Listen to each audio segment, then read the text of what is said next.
All right, welcome to another episode of No Tie C-Suite. And we wanted to talk to you about a subject which pops up several times during the year. It's about artificial deadlines.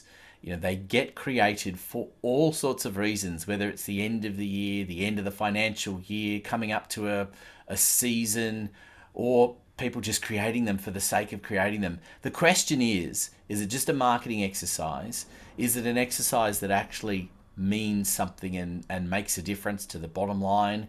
How does it translate across the business and including, you know, what does it do as far as your systems and things are concerned? So it's quite a broad subject. You know, and certainly from my perspective, starting it off, I mean, the one thing artificial deadlines does is create that sense of urgency amongst people. But from a business perspective, you sort of sit there quite often and go, well, if I got it to you on the 1st of January or the 10th of January or the 20th of January, how much difference will that really make? Is it all about having it, you know, is the end of December, for as an example, that deadline that really means something, or are they artificial? I suppose that's the starting point. Yuri, what do you think? Well, in my opinion, there are two different parts of this. One is psychology, another one is business, and especially business cycles.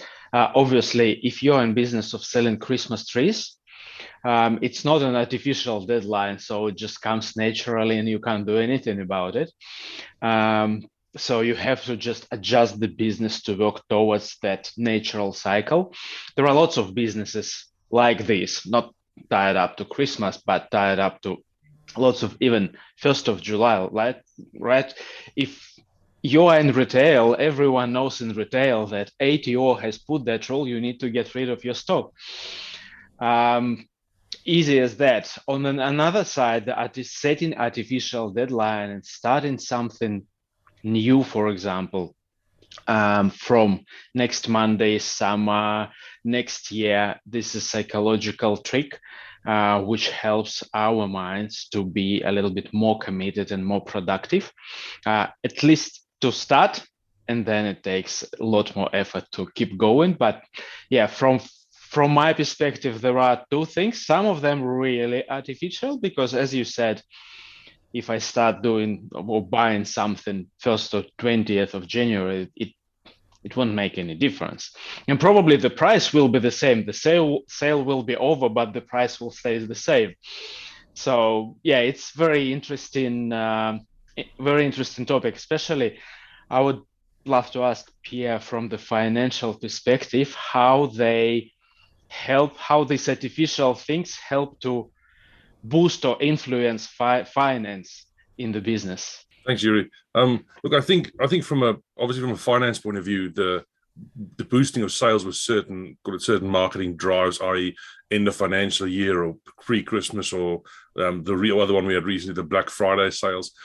These things tend to end up boosting your bottom line for I mean, they give you a boost in the bottom line. The key in all of this is to figure out whether or not the term I always use is, are you stealing from next month? In other words, if you're selling a whole bunch of stock in November, is that influencing your December sales, or is it potentially even influencing your October sales where people are holding off buying something the month before because they know there's going to be a New Year's sale? Or, for example, within the financial year, are people holding off buying stuff in May because they know in June you're probably going to put something on special to get rid of that stock? So that's something I think that we need to be aware of.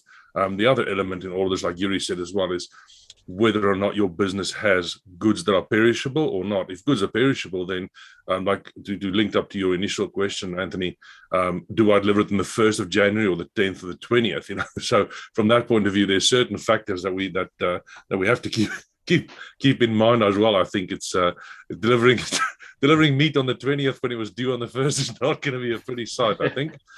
Yeah, of course, it absolutely does make a difference as to what you're delivering, and it's. But what's really interesting is that I've seen that from a marketing perspective even work in a different way, where it's not technically perishable. There was a pillow company a few years ago, and we've all used pillows, and we get there's a point where you reach where mentally you go, you know what, this pillow's had it. We need to get a new one, but it's just generally speaking reliant on how we feel. at the time, and just one morning we wake up and you know what, now it's the day.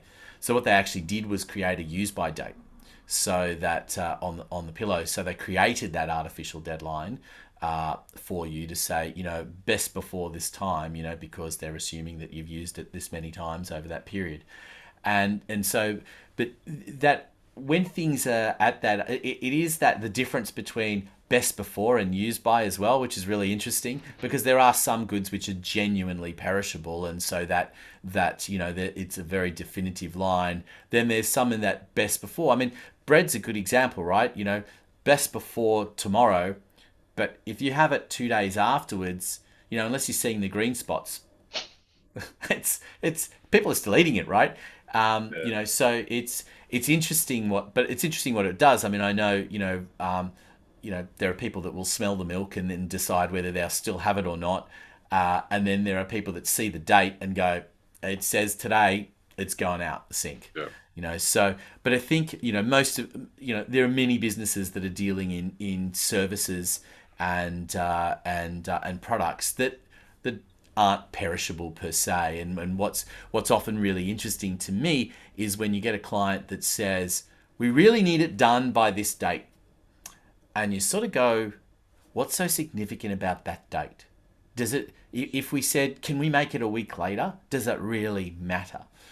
You know, and I've worked in an industry where deadlines aren't artificial. You know, I've worked in the media where, you know, if you've got news on the hour, right, and nobody, you know, if the news is at 8 o'clock in the morning, someone doesn't come on the air and go at 8:03 and go, oh yeah, we're going to get on with the news now. Like, there's been 3 minutes of silence. That's not a good thing. In fact, I know what happens if you get 30 seconds of silence. That person has already lost their job and someone else has come in and filled the gap because the alarm bells have sounded. So there are definitely some where deadlines are real, but I think there's a lot of these manipulated ones, you know, particularly seasonal ones, end of years, whether it's an end of financial year as well, you know, creating that sense of urgency. And I suppose that off the back of that is something you touched on, Pierre, is whether you create sales, you know, and whether, and Yuri, I think you mentioned it as well, whether they should be real or not, because half the time we think, you know, they're having a 50% off sale, yeah, but last week they added 50% to the price in order for them to take the 50% off the next day.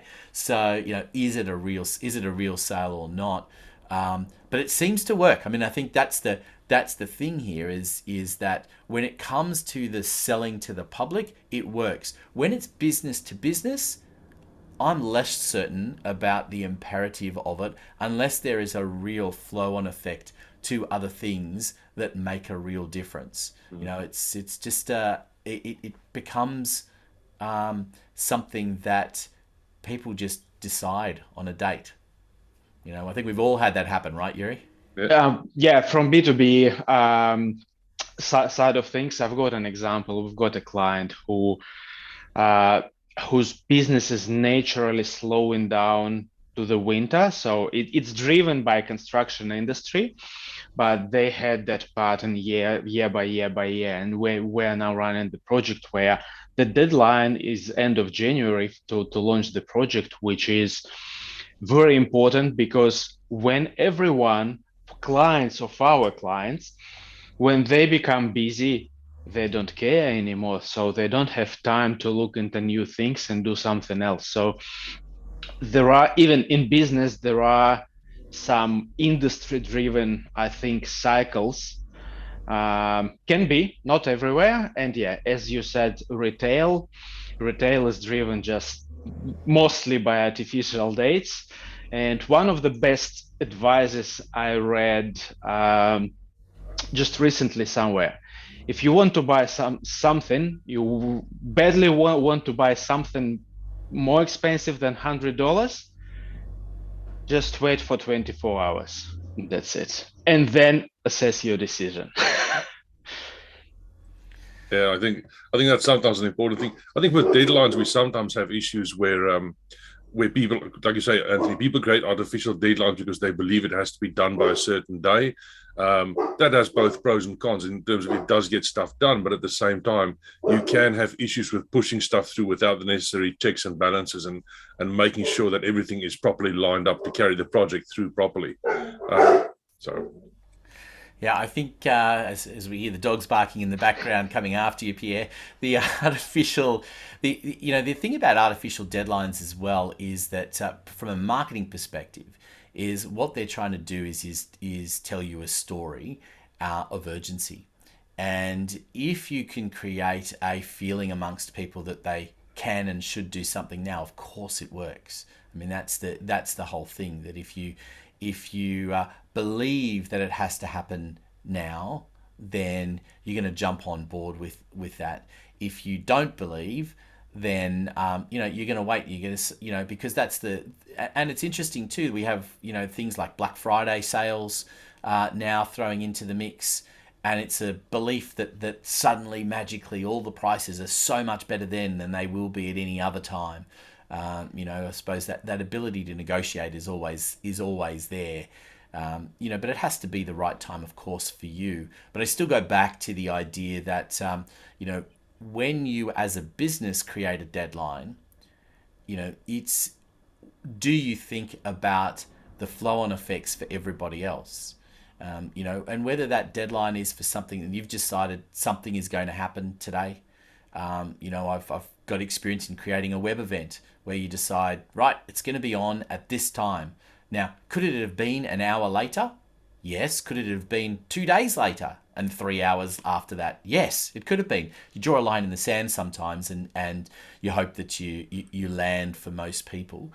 So sometimes there's a need to create a deadline. But at the end of the day, if you get, again, with something like a web event, if you get a whole lot of people pushing back and going, hey, you've made it at this time, but there's this, and this happening at the same time. We'd really love to come, but could you make it later? Of course, then you'll move it. And I think that's the interesting thing about artificial deadlines is the flexibility for you as a business to respond and say, sometimes where we've set it can move, and that the real impact is manageable and not an issue. And in some businesses, you don't have a choice. You get manipulated by the weather. I've been in building projects where you've said, right, we've all drawn a line in the sand and said, by the 15th of the month, it's going to be done. And suddenly it buckets down with rain for a week beforehand, and the 15th turns into a week or 2 weeks later because the builders had a whole lot of jobs that have been banked up because of the rain. So again, it's those artificial deadlines. The question is whether you can be flexible in response as a business, and also as someone receiving, trying to purchase off the back of it. How hooked in are you to those artificial deadlines? Very true. So I think that we've kind of covered that subject, and I think one that we want to cover in the future is then about artificial dollar amounts and people spending. I think that's the next one that we're going to cover at some stage in the future, because it occurs to me that that's one of the things that happens as well, is that what are those numbers, the numbers that suddenly people draw a line in the sand. I know that's something that comes off the back of it as well, and getting that right is just as hard as in business as getting those artificial deadlines right. So we welcome your questions and things for us to discuss, and we're also looking to try and grab a few guests onto the show. If you're an expert in the area and you'd like to be a guest on the program and discuss some of the many subjects that we've got and are being thrown at us, we'd love to hear from you. So hit us up in the chat, and we look forward to hearing from you, and we look forward to you tuning in to the next episode of No Tie C-Suite.